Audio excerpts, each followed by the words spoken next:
Morning എല്ലാവർക്കും സുഖമല്ലേ? ഞാനങ്ങനെ അധികം ലൈവിൽ വരാറില്ല. ലൈവിൽ വരാൻ കാരണം കഴിഞ്ഞ ദിവസങ്ങളിൽ സോഷ്യൽ മീഡിയയിലൂടെ പടർന്നുകൊണ്ടിരിക്കുന്ന ഒരു ന്യൂസ് കാണാനിടയായി. അതുകൊണ്ട് അതിനെക്കുറിച്ച് കുറച്ച് കാര്യങ്ങൾ പറയാൻ മാത്രമാണ് ഞാൻ വന്നിരിക്കുന്നത്. മറ്റൊന്നുമല്ല, അഖിലന്നാടിയെക്കുറിച്ചാണ്. അഖിലന്നാടിയെക്കുറിച്ച് പറയുമ്പോൾ എൻ്റെ മക്കൾക്ക് രണ്ടും ഏറ്റവും ഇഷ്ടമുള്ള ഒരു കണ്ടൻറ് ക്രിയേറ്ററാണ് അഖിലന്നാടി. എൻ്റെ വീട് മാവേലിക്കര വെട്ടിയാർ എന്ന് പറയുന്ന സ്ഥലമാണ്. വെട്ടിയാർ ഞങ്ങളുടെ നാട്ടിൽ തന്നെ വെട്ടിയാർജി എന്ന് പറയുന്ന ശ്രീകാന്ത് വെട്ടിയാറുണ്ട്. അതിലെനിക്ക് വളരെ സന്തോഷമാണ്. അതുകൂടാതെ തന്നെ എടപ്പൂൺ കഴിഞ്ഞാൽ പടനിലം കഴിഞ്ഞാൽ നൂറിനാട്. എൻ്റെ മോനൊരു 5 വർഷമായിട്ട് പറയുന്നതാണ് അതിൽ ചേട്ടനെ എന്നെ കൊണ്ട് കാണിക്കമ്മേന്ന് പറഞ്ഞ് എന്നും കരയാറുണ്ട്. അപ്പോഴൊക്കെ ഞാൻ പറയും നമുക്കൊരു അമ്മ കൊണ്ട് കാണിക്കാമെന്ന് പറഞ്ഞു. പക്ഷേ ഇന്നുവരെയും കാണിക്കാൻ പറ്റിയിട്ടില്ല.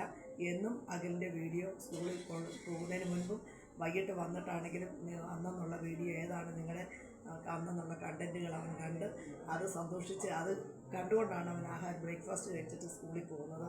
2 ദിവസമായിട്ട് അവനും വളരെ സങ്കടമാണ്. എന്ത് പറ്റിയത് അമ്മ ഇങ്ങനെയൊക്കെ ചോദിച്ചു മോളാണെങ്കിലും. പക്ഷേ അത് കറക്റ്റാണോ ഇല്ലയോ എന്ന് ഇന്നലെ വൈകിട്ട് CCTV ദൃശ്യങ്ങൾ കാണാനിടയായി. മേഘ മോളെ, നിന്നോട് എനിക്ക് ഒന്നേ പറയാനുള്ളൂ, നല്ലൊരു ജീവിതം നീ വെറുതെ കളഞ്ഞു കുടിച്ചു. ഒരു കുടുംബജീവിതം ആകുമ്പോൾ ഒത്തിരി കഷ്ടപ്പാടുകളും പ്രയാസങ്ങളും ഒക്കെ വന്ന് എല്ലാവരും അങ്ങനെയാണെങ്കിൽ എത്രയോ മക്കൾക്ക് വേണ്ടിയും അല്ലാതെ ഇവർക്ക് അഡ്ജസ്റ്റ് ചെയ്താണ് ലൈഫ് പോകുന്നത്. ഒരേ സ്വഭാവക്കാർ ഒരിക്കലും ഒന്നിച്ച് ചേരാറില്ല. അതുപോലെ തന്നെ ഭൂമിയിൽ സൗന്ദര്യം ഉള്ളതിനെ ഒന്നിനെയും ദൈവം ഒരിക്കലും ഒന്നിച്ച് ചേർക്കാറില്ല. ഒന്നിച്ച് ചേർത്താൽ തന്നെ അതിന് വലിയ ആയുസ്സും അധികം ഉണ്ടാവില്ല. എനിക്ക് വളരെ വിഷമം തോന്നി. അതിനോട് ഒന്നേ പറയാനുള്ളൂ, ഇപ്പോൾ വളർന്നു വന്ന ഒരു സൂപ്പർ സ്റ്റാർ എന്ന് പറയാൻ പറ്റില്ല എങ്കിലും അതേ ലെവലിലേക്ക് സിനിമയിൽ വരെയും എത്തപ്പെട്ട് അതിൽ വളരെ സന്തോഷമുണ്ട്. ഒന്നും ഓർത്ത് ഭാരപ്പെടേണ്ട. ഞങ്ങളെപ്പോലുള്ള ചേച്ചിമാർ ഫുൾ സപ്പോർട്ടായിട്ട് കൂടെയുണ്ട്. മോൻ ഇനിയും വീഡിയോകൾ ചെയ്യണം, പുതിയ കണ്ടൻറ്റിനായി ഞങ്ങൾ കാത്തിരിക്കുന്നു. എൻ്റെ മകന് ഇന്ന് സ്കൂളിൽ പോലും പോകാൻ വളരെ വിഷമിച്ചിട്ടിരിക്കുകയാണ്. അതുകൊണ്ട് ഒന്നും ഓർക്കേണ്ട. ഇങ്ങനെ നമ്മുടെ ജീവിതത്തിൽ നമുക്ക് ഉയർച്ചകൾ വരുമ്പോൾ പല പ്രശ്നങ്ങൾ ജീവിതത്തിൽ വരും. അതിനെയൊക്കെ തരണം ചെയ്യണം. അതേ ഉള്ളൂ ചേച്ചിക്ക് പറയാനുള്ളത്. എന്തെങ്കിലും അവസരം ഒത്താൽ നമുക്ക് നേരിൽ കാണാം. എനിക്ക് വളരെ വിഷമമുണ്ടായി. കാരണം ഇന്നലെ രാത്രിയിൽ ഞങ്ങൾ ഉറങ്ങുന്നതിന് മുമ്പ് അതിനെപ്പറ്റി തന്നെ പറഞ്ഞു. കാരണം സോഷ്യൽ മീഡിയയ്ക്ക് ഒരു സബ്ജക്റ്റ് കിട്ടിയാൽ അതിനെക്കുറിച്ച് പിന്നെ പൊളിച്ചടുക്കിക്കൊണ്ടേയിരിക്കും. എല്ലാവരും അതിൻ്റെ ഭാര്യ ഒളിച്ചോടുന്നത് കല്യാണ വീഡിയോയും.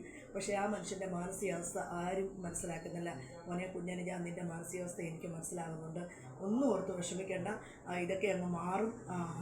ഇത് നിൻ്റെ നന്മയ്ക്കായിരിക്കാം. ഒരുപക്ഷെ കുറച്ചുകൂടെ മുന്നോട്ട് പോയി കുഞ്ഞുങ്ങളൊക്കെ ആയിക്കഴിഞ്ഞാൽ പോകുന്നെങ്കിൽ അതിന് അപ്പുറം വേദനയായിരിക്കാം. നീ ഒന്നുകൊണ്ട് തളരരുത്. കട്ട സപ്പോർട്ടായിട്ട് ചേച്ചിയും മക്കളും കൂടെയുണ്ട്. ഒന്നും ഓർത്ത് വിഷമിക്കേണ്ട. ദൈവം നിന്നെ അനുഗ്രഹിക്കട്ടെ. God bless you.